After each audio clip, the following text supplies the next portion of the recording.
June 5th, Dogma opens everywhere. Oh, 2,000 a whole re-release. Isn't that crazy? What made you decide to do that? I didn't decide. I tried really? to do this 5 years ago for the 20th anniversary, and I couldn't make it happen, man. I couldn't get the movie from clench your sphincters, kids. A long time ago, this movie was made by Miramax. Miramax was owned by Disney at that point. It became something of a polemic, even though the movie is an insanely reverent film, Dogma. And so Disney was like, get rid of this movie. And so here comes the name. Harvey Weinstein bought the movie personally. Right. He then licensed it off to a young Canadian company called Lionsgate for theatrical distribution. That was their first $30 million earning movie. And then, of course, they made The Hunger Games and everything else years later. Yeah. And home video went to Sony, Columbia, TriStar. And so the theatrical lapsed a long time ago. Home video lapsed probably 15 years into the deal. So for 10 years, people would be like, hey, man, how come I can't get Dogma on DVD? It's because Harvey owned it personally, did nothing with it.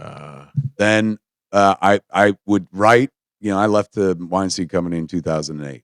So I would write periodically and be like, hey, man, like Dogma's out of commission, and never hear back, and be like, hey, Dogma's coming up on 15th anniversary, never hear back and stuff. Then one day I got after I'd left, I hadn't been at the Weinstein Company in 12 years. I got a phone call, and they're like, hold for Harvey Weinstein. And so I hadn't heard from this dude in 12 years. And he goes, Kevin, Harvey. And I was like, hey, man, how are you? And he goes, good. He's going, I just realized I got Dogma, and we haven't done anything with it. And this cast is still like a marketable cast. They're all still working. He's like, do you think you got a sequel or maybe a streaming series in you? I said, oh, my God. Yeah, man. Yeah. And this was a dream phone call. Like, I hadn't heard from these cats, from anybody at Weinstein Company in years. Nothing about this movie of mine, my fourth movie and stuff. So I was like, this would be great. He's like, all right, we'll get into it next week. Then I hung up. 3 days later, the New York Times released an article that was, earth-shattering for those of us who came from that world who had no clue. Like, all we'd ever heard about that guy, because, like, how often do you ever hear about your boss and proclivities at night? Like, that dude was all business. Yeah. But within the world, it was known that, like, he cheated on his wife or something like that, maybe. Never heard any of this other stuff. So you're reading the New York Times being like, what? None of the actresses that you've worked with, nobody ever hinted at that. I believe you. Joey was like, think about it, Joey Adams. Like, Joey will tell stories about Harvey ignored her. Joey tells a story about the only time that Harvey paid attention to her. And, she was nominated for a Golden Globe for Chasing Amy. But the only time he paid attention to her was at the Golden Globes when she came over to be like, not rub it in his face, but like, oh my God, I'm here too. Right, and he was like, happy to see you. This is great. Congratulations. We'll talk about Cold Mountain. We'll finish that conversation we were having like later on. And Joey realized that he didn't think he was talking to Joey Adams. He thought he was talking to Renee Zellweger. So in our world, he wasn't that guy. He was the guy who ignored our people and stuff like that. So where was I in the story?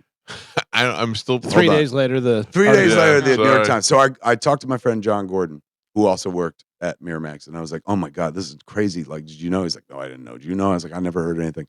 And then I said, "John, I don't know how to tell you this, but I feel dirty. But that guy called me last week. He called me and he talked about doing a Dogma sequel and stuff like that."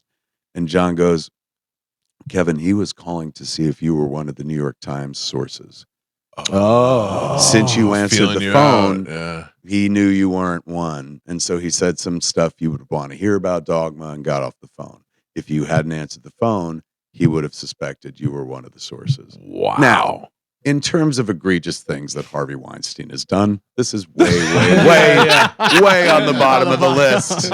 Feel no pity for me. But long story short is, he had that movie.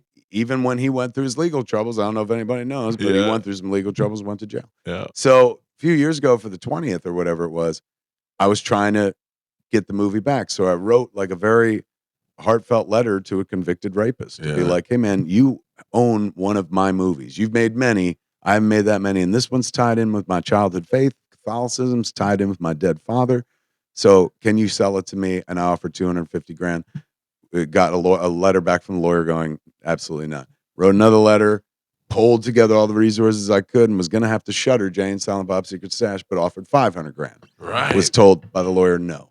At that point, that's it. I'm not a rich man and stuff. I can't do radio. I would have threw in some money, man. I would have been part owner of Dogma. What I did was I did reach out to some people who might have a vested interest in seeing the movie go forward or seeing Dogma have a second life and stuff. Affleck. I reached out to Ben and Matt. Then I hit him back with $1 million offer and was still told no. So at that point, I'd heard through the grapevine that he was looking for $5 million. And not for nothing, I love Dogma, but $5 million bucks, I'd make a new movie. Yeah. Never mind buy some old movie and stuff. So I let it go.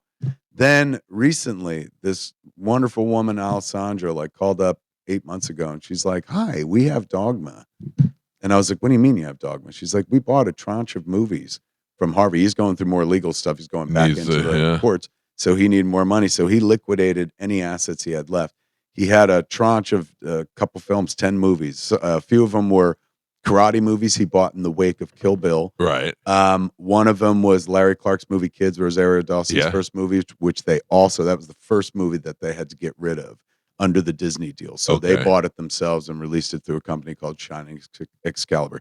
Then the other one was Fahrenheit 9/11, Michael Moore's movie. They also had to divest themselves of that movie because of Disney. And then Dogma as well. So they were like, "Oh, Ben Affleck's in this one," and then reached out to me. And I was like, "Can I buy it back from you?" And they're like, "No, we're going to exploit it." But they're like, "Would you like to be involved?" And I was like, "Oh my God, absolutely." They're like, "You can do anything you want with it. What would you do?" So I said, "Well, I would tour it. Like I've been touring Jay and Silent Bob Reboot, Clerks 3. Like that's what I do now in my movies. We overcharge people to go see old movies. And I stand there with them and we do stories afterwards and stuff." And she was like, "What about just re-releasing it?" And I was like, "Well, nobody's going to do that."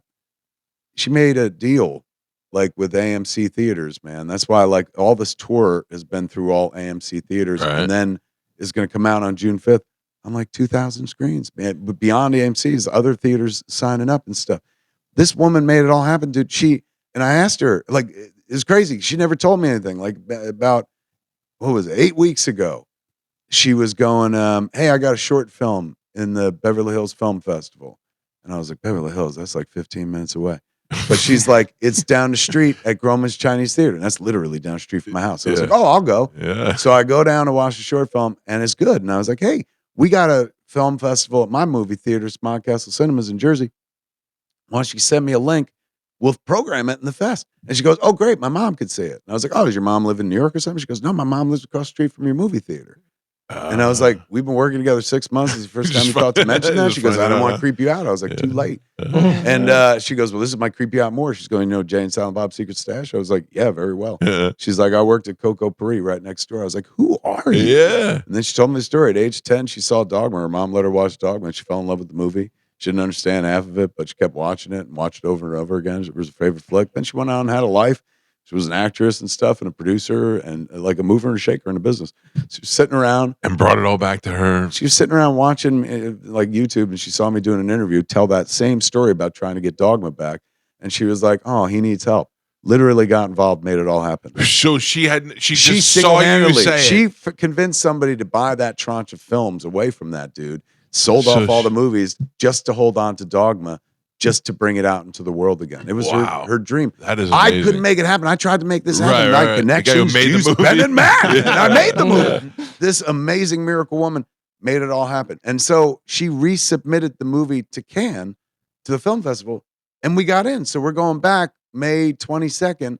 They just announced it. The Dogma goes back to Cannes. So we get 2 sets of laurels, one from 1999, one from 2025.